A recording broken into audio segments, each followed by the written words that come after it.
O excesso de palavras e o detalhamento exacerbado é uma marca da nossa lei maior.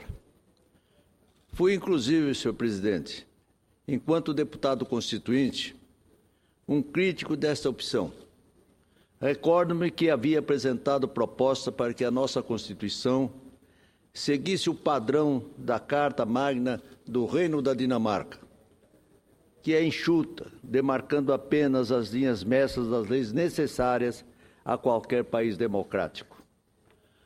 Falo desse assunto ao recordar-me que algumas vezes a imprensa gosta de fazer reportagens destacando a quantidade de projetos, entre aspas, bobos, que tramitam pelas casas legislativas. Faz isso, é claro, com o intuito de ridicularizar o nosso Congresso Nacional.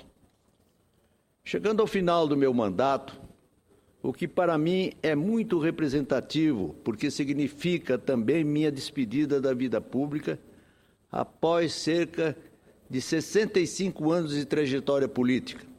Já nessa fase outonal da minha vida, aos 83 anos de idade, é natural que eu faça um balanço do meu trabalho nesses quase 2 anos aqui no Senado.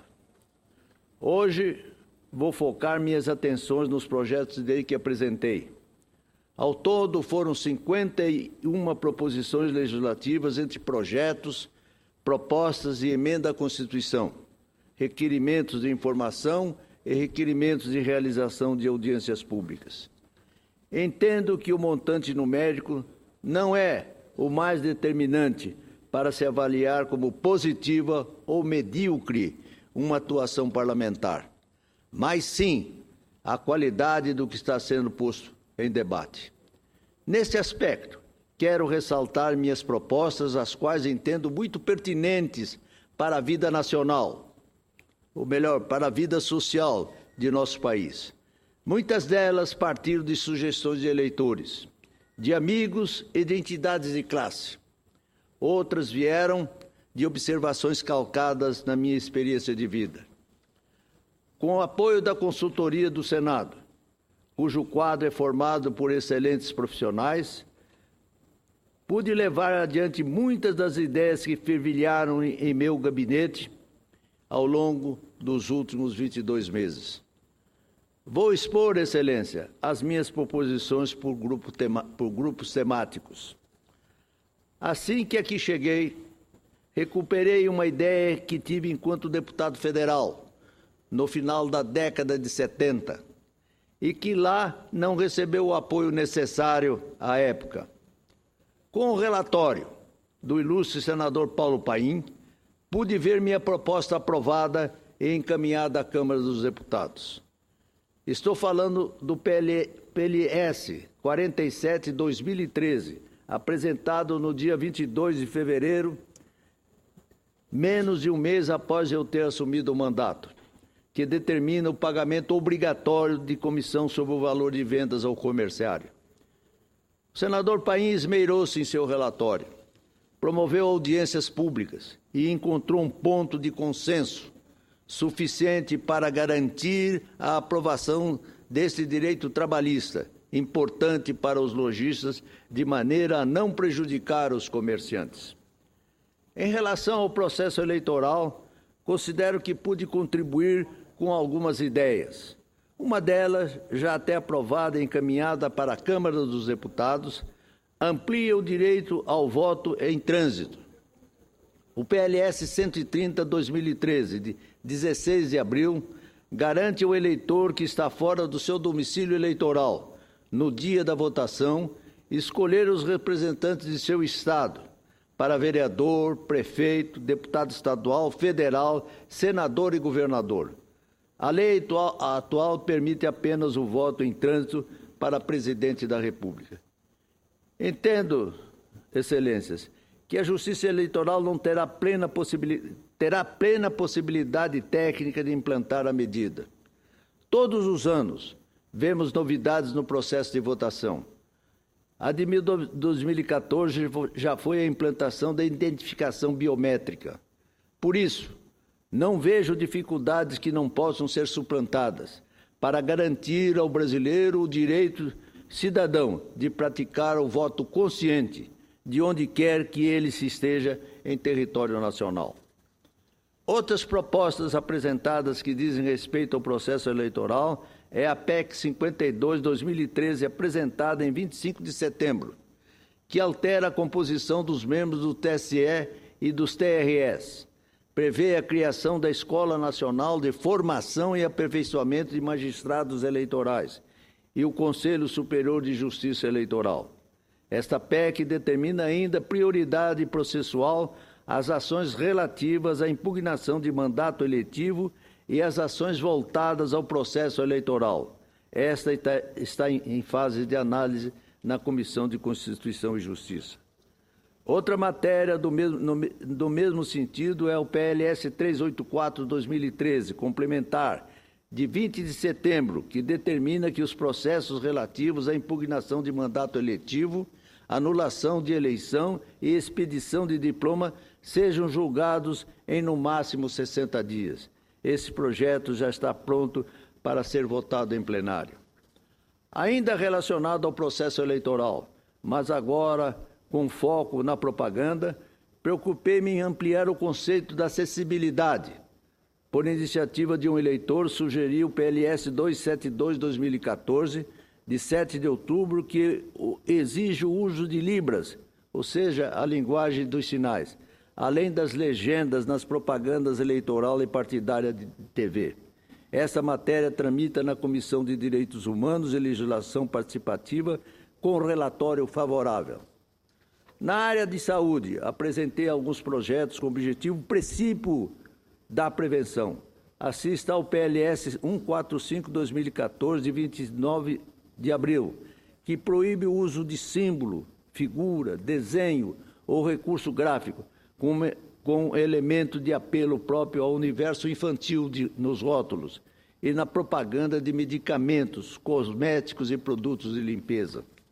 A ideia, senhor presidente, é prevenir acidentes domésticos com crianças. É muito comum a intoxicação de crianças por consumo desse tipo de produtos, muitas até chegando a óbito. Como a publicidade muitas vezes faz alusão ao universo infantil, fica no imaginário da criança que aquele produto representa um super-herói da limpeza, digamos assim. Por isso, minha preocupação foi de fazer com que não só a propaganda, como também a embalagem desses produtos sejam o menos chamativas possível. Esse projeto tramita na Comissão de Assuntos Sociais. Outra proposta, senhor presidente, segue na mesma direção da lei antifumo, que entrou em vigor recentemente. A minha ideia é atuar na prevenção ao início do consumo de cigarros aos jovens. Por isso, o PLS 273/2014, apresentado em 7 de outubro, proíbe a venda de cigarros num raio de 200 metros de estabelecimentos de ensino e também dos centros de saúde. A proposta tramita na Comissão de Assuntos Sociais. Ainda na linha da prevenção, mas agora a obesidade, o PLS 360/2014, apresentado há poucos dias, em 12 de dezembro último, determina que conste o valor energético do rótulo de bebidas alcoólicas. É também uma maneira de desestimular o consumo excessivo, que sabidamente causa dano à saúde e, muitas vezes, instiga violência doméstica e ou provoca acidentes de trânsito fatais, quando pessoas bêbadas, apesar de todas as punições e fiscalização, ainda insistem em transformar o carro em uma terrível arma. A matéria tramita na Comissão do Meio Ambiente, Defesa do Consumidor e Fiscalização e Controle. Outra proposição, senhor presidente, cujo objetivo final também é a saúde, é o que atua na prevenção da intoxicação alimentar. O PLS 253/2013, apresentado em 26 de junho, torna crime hediondo a adulteração de substância por produtos alimentícios. São frequentes as notícias de adulteração de leite, por exemplo. Sugeri esse projeto após denúncia de uso de soda cáustica, e formol no leite de caixinha de diversas indústrias consagradas no mercado. É bom lembrar que, ainda na semana passada, a Polícia Federal deflagrou a 6ª operação, aspas, leite compensado, no sul do país. A fraude desta vez consistia na adição de água para ganhar em volume e de sal para disfarçar a diluição. Menos pior para a saúde, apesar de a adulteração afetar o valor nutricional do produto. Em qualquer situação, na fraude mais ou menos danosa à saúde, configura-se o desrespeito ao consumidor. Entendo que punir com a mão pesada na tipificação de crime hediondo, a adulteração de alimentos pode coibir a intenção dos fraudadores. Por isso, gostaria de ter o apoio dos parlamentares da Comissão de Constituição e Justiça, por onde tramita a proposta. Por fim, mais um projeto apresentado em relação à área da saúde foi o PLS 251/2013, de 11 de dezembro do ano passado, sugerido pelo meu genro, o ilustre médico Paulo Marcelo Hoff, que, aliás, contribuiu algumas vezes para o meu mandato com suas ideias. A proposta institui o consentimento presumido para a doação de sangue do cordão umbilical e da placenta e concede isenção do IPI sobre os produtos e equipamentos empregados no procedimento. O objetivo do eminente médico é facilitar e desburocratizar o processo de transplante de células, tão importante para a pesquisa médico-científica. Se a matéria for aprovada, o que espero sinceramente, a mãe que não quiser permitir a doação terá que expressar sua decisão. O projeto tramita na Comissão de Assuntos Sociais, onde já foi realizada uma audiência pública a respeito e, ao que me parece, tem como relatora a eminente senadora Ana Amélia. Como membro titular da Comissão da Agricultura desta Casa, dado o meu interesse pelo tema devido à importância substancial desta área para o meu Mato Grosso do Sul e para o Centro-Oeste, senhor presidente Assir Gulcás, Vossa Excelência também faz parte do Centro-Oeste, por um importante estado que hoje se desponta na produção não só de proteínas vermelhas, mas também de grãos alimentícios. Acompanhei atentamente as discussões das matérias e os debates. Em uma das audiências públicas daquele colegiado, impressionou-me a informação de que os órgãos governamentais demoram, em média, 40 meses para liberar o registro de um novo agrotóxico, tal o tamanho da burocracia estatal. Vossa Excelência há de se recordar desta audiência, inclusive porque houve a inteligência de sua participação nela. Aquilo me incomodou, senhor presidente Assir Gulcás, de tal forma que apresentei o PLS 209/2013, em 29 de maio, estabelecendo o prazo máximo de 180 dias para o processo de registro de agrotóxicos, seus componentes e afins pelo órgão federal. A proposição que impõe punições para o agente público que protelar a liberação do registro foi aprovada nas comissões de Constituição e Justiça e de Agricultura, com os relatórios do eminente senador, também do Centro-Oeste, Brairo Magno. Agora aguarda a votação a Comissão dos Direitos Humanos e Legislação Participativa. Me permita, senador Assir Gulcás, que Vossa Excelência torne-se o grande patrono dessa medida e que o ano que vem Vossa Excelência diligencie de forma tal que a Comissão de Direitos Humanos e Legislação Participativa vote, aprecie o projeto para que ele seja posteriormente apreciado pela Câmara dos Deputados. É o PLS 209/2013.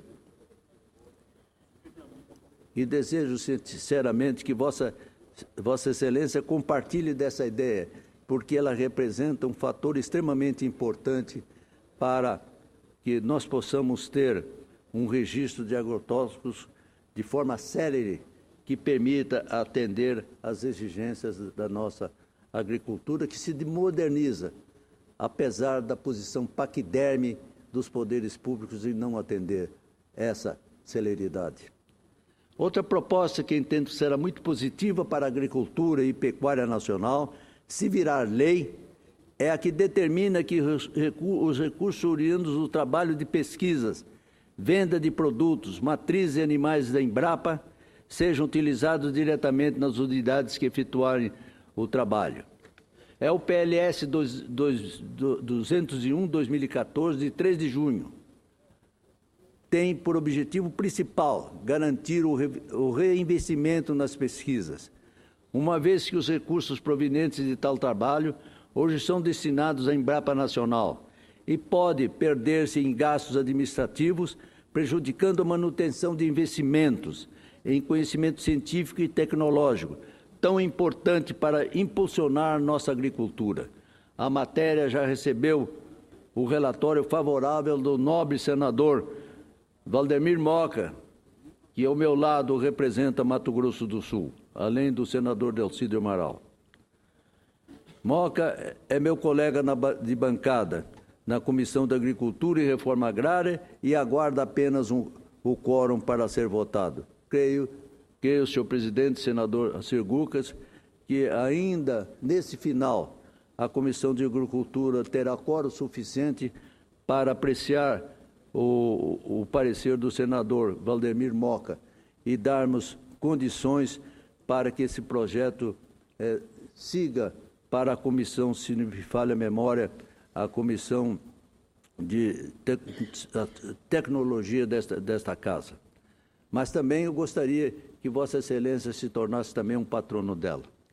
Já nesta fase final de meu mandato, apresentei uma proposta para provocar reflexão de nossa juventude e contribuir para a sua formação não só educacional, mas humana.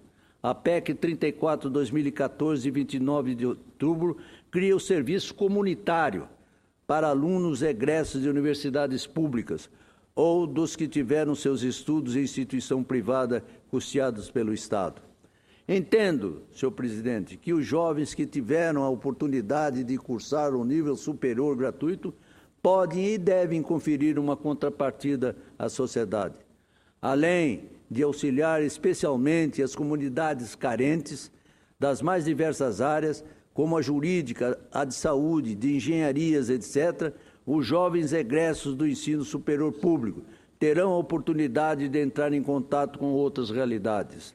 Certamente se tornarão profissionais mais humanos e engajados socialmente. A matéria tramita na Comissão de Constituição e Justiça e Cidadania. Em relação à área da segurança, fiz algumas propostas de alteração do Código Penal, como a que confere mais rigor à progressão de penas. O PLS 274/2014, de 7 de outubro, aumenta para 3/5 e 4/5 ser reincidente o tempo necessário para o benefício de progressão de pena dos condenados por crime hediondo, tortura, tráfico de drogas e terrorismo. O livramento condicional só ocorreria após o cumprimento de 4/5 da pena, se o condenado for primário. A matéria tramita na Comissão de Constituição e Justiça e Cidadania. Também sugeri, senhor presidente, o aumento da punição para o trote do sequestro relâmpago, quando o agente da extorsão realizar a ligação telefônica do interior de presídios. Esta proposta foi sugerida por um eleitor que havia passado exatamente por essa situação. Ele foi surpreendido pela ligação de um presidiário, afirmando estar em seu poder a sua filha. O PLS 63/2014, apresentado em fevereiro deste ano, portanto, seria uma resposta a esse abuso. A matéria tramita na Comissão de Constituição e Justiça. Na mesma linha de majoração de penas, apresentei o PLS 459/2013, de 6 de novembro, após ficar estarrecido ao ouvir a audiência pública sugerida por mim na Comissão de Desenvolvimento Regional sobre a atuação da Polícia Rodoviária Federal, de que o contrabando de cigarros é mais rentável que o de drogas nas fronteiras brasileiras. Absorvi a sugestão do chefe da Divisão de Combate ao Crime da Polícia Rodoviária Federal, Moisés Dionísio, e apresentei o projeto para que a pena do traficante de cigarros passe a ser de reclusão de 2 a 6 anos e multa. A matéria está em discussão na Comissão de Constituição e Justiça. Senhor presidente, na minha atuação legislativa também foquei temas relacionados com a Previdência. A PEC 8/2014, de 9 de abril, em discussão na Comissão de Constituição e Justiça, unifica a regra de aposentadoria do servidor público, nos casos de invalidez permanente. Já o PLS de 97/2014, de 20 de abril, trata da questão das contribuições sindicais de aposentados, permitindo o cancelamento de autorizações de descontos nos benefícios da Previdência Social destinado a associações e demais entidades representativas de aposentados. Esse projeto está pronto para votação na Comissão de Assuntos Sociais. Ao longo do meu mandato, não me furtei de participar com minhas sugestões nos debates marcantes do Congresso, como a questão dos votos presidenciais. Assim que assumi, o Congresso estava com uma cifra nada satisfatória de mais de 3.000 vetos não votados, alguns de 10 anos passados. Apresentei a PEC 4/2013, de 27 de fevereiro, que determinava o sobrestamento da pauta do Congresso Nacional, do Senado Federal e da Câmara dos Deputados em caso de mora legislativa no exame dos vetos presidenciais. Insatisfeito ainda com a demora para a tramitação de algumas matérias, especialmente PECs, sugeri o projeto de resolução PRS 57/2013, apresentado em 16 de julho, que estabelece o prazo máximo de 90 dias para a tramitação das propostas de emenda à Constituição, que devem ser votadas de acordo com a sua ordem numérica. A sugestão tramita na Comissão de Constituição e Justiça. Em outro assunto, também quis oferecer a minha contribuição. O PLS 151/2013, de 29 de abril, sugeria a criação de uma Guia Única de Trabalho Doméstico, GTD, estabelecendo alíquotas para contribuições referentes ao contrato do trabalho doméstico. A proposta será votada pela Comissão de Assuntos Econômicos. Não posso, senhor presidente, ainda deixar de falar de um requerimento de número 820/2014, de 28 de outubro, que apresentei solicitando informações ao ministro de Minas e Energia sobre o acordo entre a Petrobras e a Bolívia, que levou a estatal a pagar 434 milhões de dólares a mais do que o previsto no contrato de fornecimento de gás ao Brasil. E nesse aspecto, volto a um tema que foi uma das minhas bandeiras nesta casa. A Bolívia cobrou o retroativo por um gás chamado Rico, que não foi usado no Brasil ao longo de muitos anos. Por minha iniciativa, a Comissão de Desenvolvimento Regional realizou audiência pública para tratar justamente da viabilidade de implantação de uma usina separadora de gás em Mato Grosso do Sul, para aproveitar o butano e o propano, que vêm pelo gasoduto Bolívia-Brasil, e não são utilizados. Infelizmente, a estatal alega inviabilidade econômica do empreendimento, mesmo com o interesse da iniciativa privada.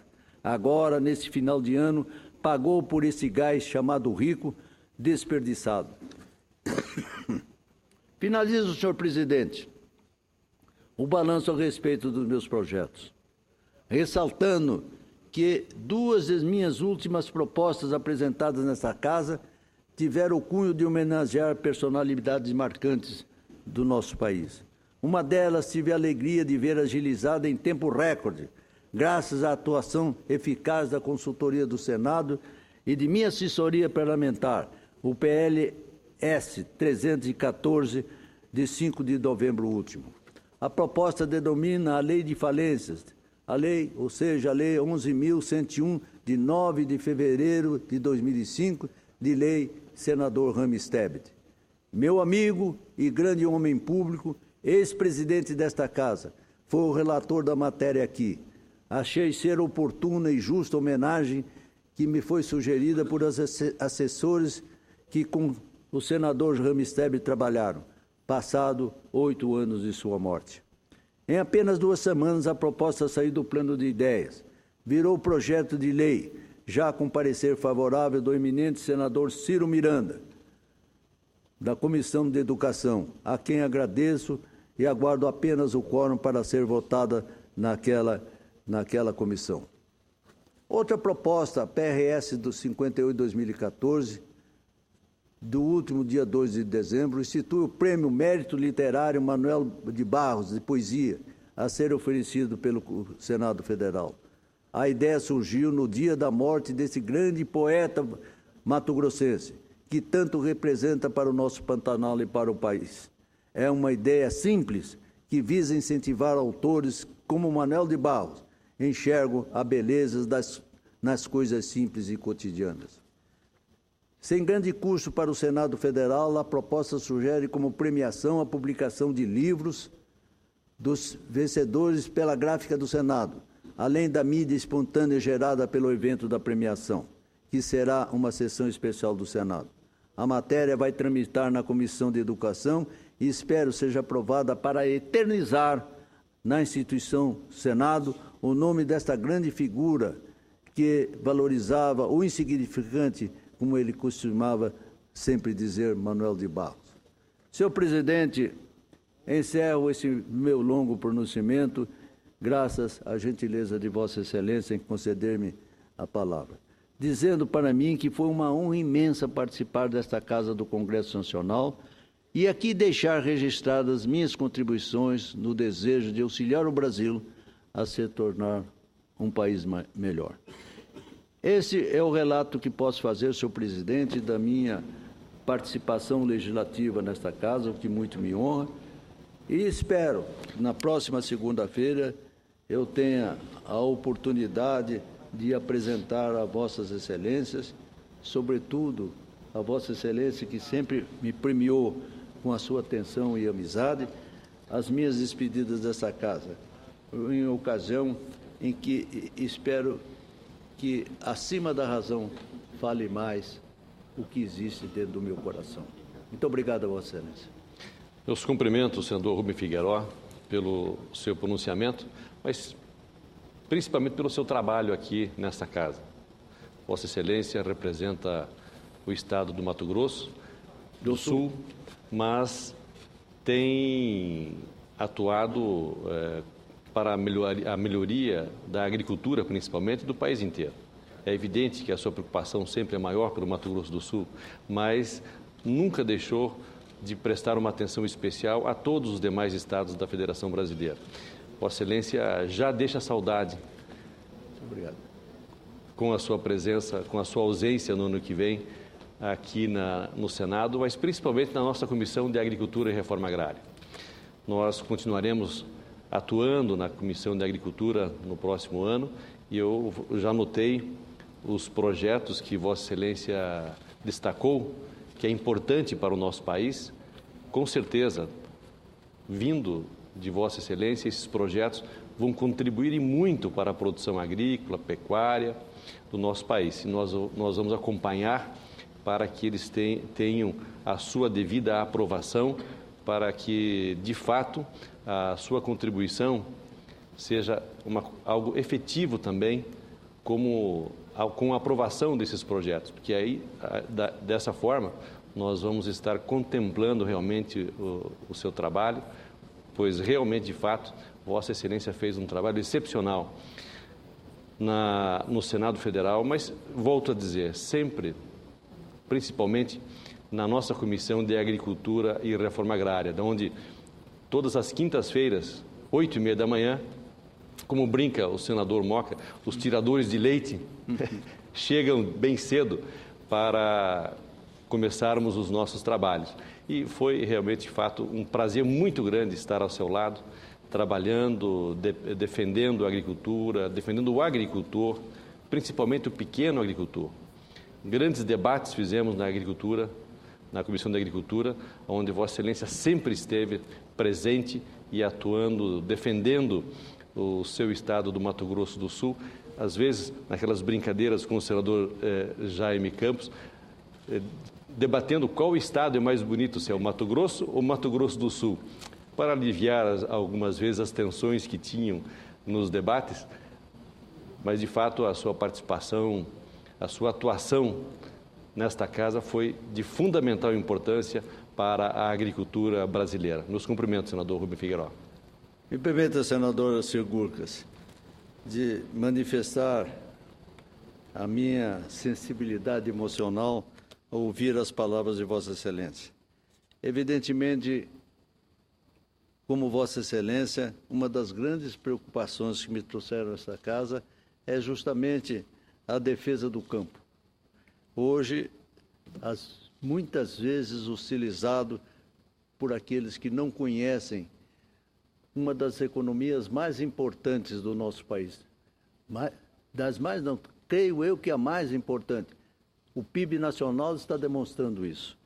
Vossa Excelência, como os demais companheiros da comissão, sempre atentos a essa realidade, da importância da agricultura e da pecuária no nosso país, granjeou o meu respeito, a minha simpatia, e pode ter Vossa Excelência que eu não perderei as minhas vistas da Comissão da Agricultura. E lá nos campos da minha vacaria, no estado de Mato Grosso do Sul, ligarei a televisão Senado para apreciar a participação de Vossas Excelências e registrar também a minha saudade, porque através da Comissão de Agricultura eu pude entender a grandeza do trabalho do Senado em favor desse importante setor da nossa economia. Eu sou muito grato a Vossa Excelência, como sou muito grato a todos os senadores que compõem aquela comissão, como também daqueles que, aqui nesse plenário do Senado Federal, brilham com sua inteligência e com o seu amor à nossa pátria. Muito obrigado a Vossa Excelência pelas suas expressões generosas, que ficarão sempre registradas, não só no meu coração, mas na minha consciência de cidadão brasileiro. Muito obrigado a Vossa Excelência. Muito bem. Convido